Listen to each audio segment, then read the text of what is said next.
Olá, meus amigos, Shalom Aleichem, sejam todos bem-vindos a mais um devocional diário.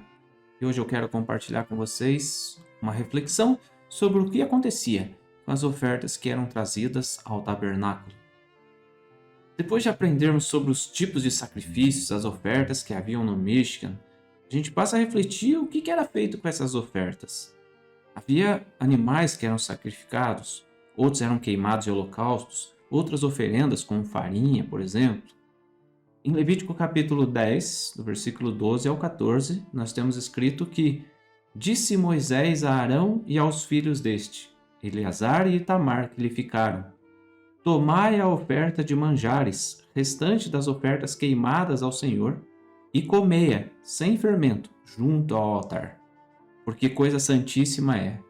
Comê-la-eis em lugar santo, porque isto é a tua porção, e a porção de teus filhos, das ofertas queimadas do Senhor, porque assim me foi ordenado. Também o peito da oferta movida e a coxa da oferta comereis em lugar limpo, tu e teus filhos e tuas filhas, porque foram dados por tua porção e por porção de teus filhos, dos sacrifícios pacíficos dos filhos de Israel. Desde o princípio, algumas das oferendas eram para ser comidas pelos sacerdotes. Além disso, seus filhos e filhas também se alimentavam dessas ofertas. Só que no contexto apresentado aqui, em Levítico capítulo 10, os filhos de Arão não comeram da oferenda, e Moisés os cobrou por conta disso. Ocorre que aqui, eles haviam recém perdido seus irmãos Nadab e Abiú. Eleazar e Itamar então decidiram não comer do cabrito da oferta, que acabou sendo todo queimado. E Moisés ficou irado por conta disso. Depois de conversar com Arão, vemos no verso 20 que Moisés se deu por satisfeito com a razão de eles não terem comido do sacrifício. Aqui nós aprendemos dois princípios. O primeiro deles é que o sacerdote tem obrigações a cumprir, e uma delas era se alimentar das ofertas do povo. Lá na Brit Hadashah, o apóstolo Paulo diz assim na primeira carta aos Coríntios, capítulo 9, versículo 13 e 14. Não sabeis vós que os que prestam serviços sagrados no próprio templo se alimentam? E quem serve ao altar, do altar tira o seu sustento? Assim ordenou também o Senhor aos que pregam o evangelho e vivam do evangelho.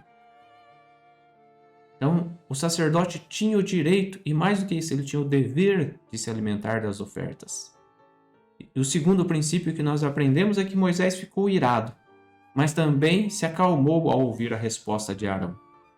A ira tende a dominar a mente humana. E neste caso, palavras duras são ditas, mas quando ouvimos o argumento do próximo, podemos refletir melhor e entender. No verso 20 nós temos: e escutou Moisés, e foi-lhe agradável aos seus olhos. Quantas brigas, discussões, ofensas poderiam ser evitadas se no momento de ira a gente parasse para escutar o que o outro tem a dizer?